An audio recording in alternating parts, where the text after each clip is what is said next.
Gibby, hard to sort of turn things midstream. I mean, this is unusual. Yeah. How do you treat this? I just found out 3 minutes ago, literally. So I was in there getting practice ready for NC State. Obviously, we're not going to play it now, so we need to move on. We can't treat this like a bye week.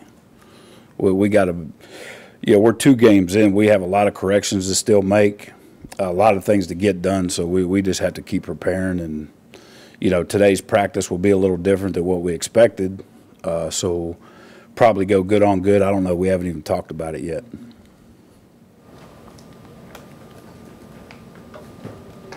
So how about Kansas State? I watched them Saturday on TV. That's about it. But we're familiar with them. I mean, obviously that's a league opponent. So Would it help you guys to have a scrimmage this weekend to stay on like game a week? Yeah, I don't know about a scrimmage. It will help us to practice against each other. Probably today and tomorrow we'll turn more of good on good. Get a lot of stuff done that way, and then turn all our sights to K-State probably Thursday or Friday. But again, not knowing what we're going to do, all I know is we're going to practice today while we can. The weather's nice. Let's go out and run a bunch of plays. So we need that. What'd you think of Giovanni Stewart's? Now that you've seen the tape, what'd you think of his? Yeah, I watched the film. He graded out okay. Made a few mistakes. Lost leverage on a couple plays, and that's to be expected. But overall, thought he played very, very hard. Thought he was physical. Took on some pullers, some zone scheme stuff, fullbacks, tight ends, and did okay with that.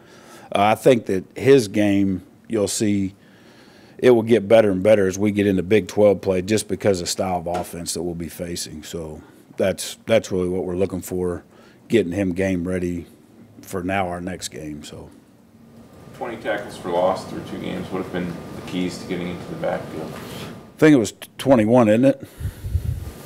21 and a half. 21 and a half. No.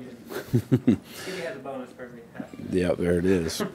No, I thought that obviously game 1 was shocked that we had 12 going into that one, and then my expectations were set pretty high for the guys, and just the penetration that we're getting up front, playing fresh bodies, I think that's a big part of it. And I think the stat is we have, out of the 21 and a half that we have, if I'm not mistaken, I think it's came from 14 different guys, something like that. So that's pretty impressive for that stat. We have a couple of DBs in the mix as well, getting some TFL, so that's a good thing on screen plays and some different things like that. People beating David Long to the punch on those. Yeah, usually David had to get them all himself, but everybody's contributing now. What about 2 games with Tonk in the middle? Like, it was kind of disappointed in his game Saturday night. I don't know if I've ever seen a middle linebacker not have a tackle. I don't think he recorded a tackle. He was on a few assists, but, and he knocks the ball out a lot to David and to Giovanni and to our safety. So, but he's got to start being more productive. So is it a schematic tweak, or are guys just taking the stuff better as far as? A little bit of schematics. We did some different things. Played a lot of base, and their run schemes against us were, they were targeting certain parts of our defense where they wanted to go with the ball. So I'm not concerned, but he does need to be. He missed a couple of tackles that hurt us Saturday night that he needs to make. So he's got to get better with that. Are you happy with your staff's patience and playing a bunch of guys and just playing your base and not really, you know what I mean? Were you happy with that?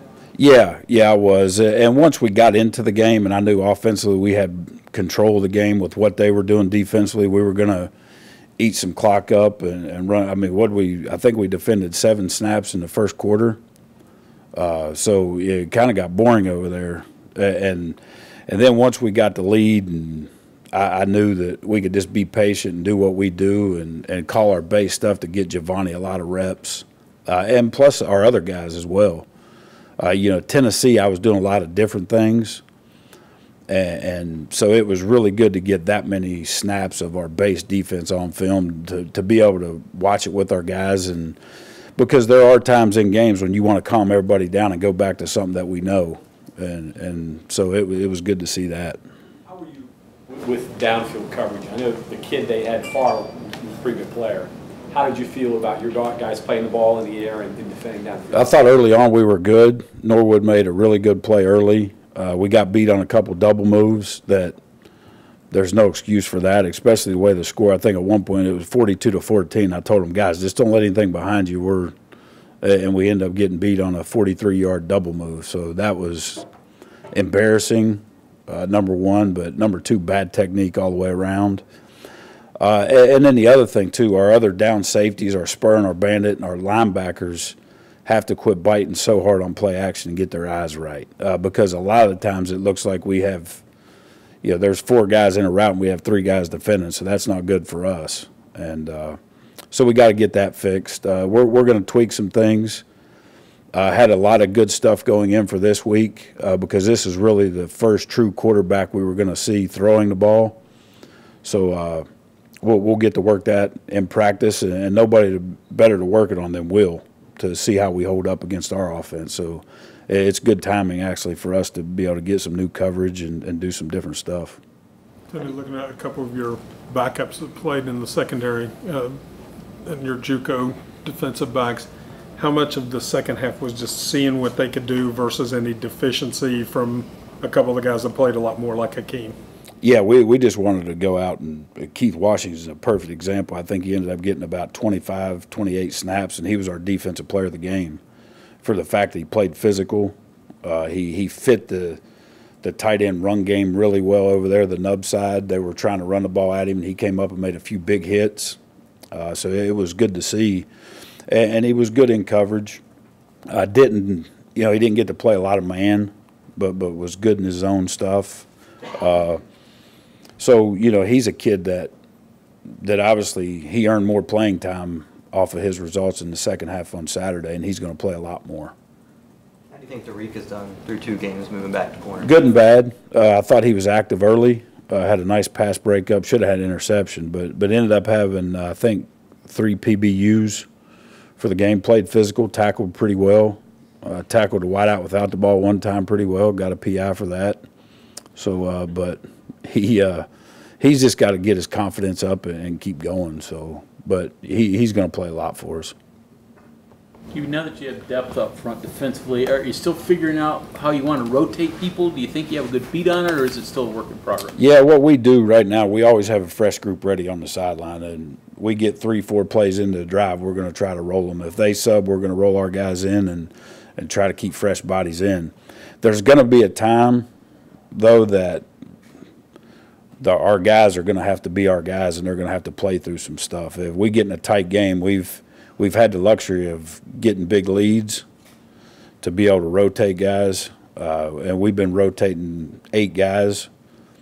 That rotation in a tight game may go to 5 or 6 guys, but right now it's working, so we're going to keep riding it.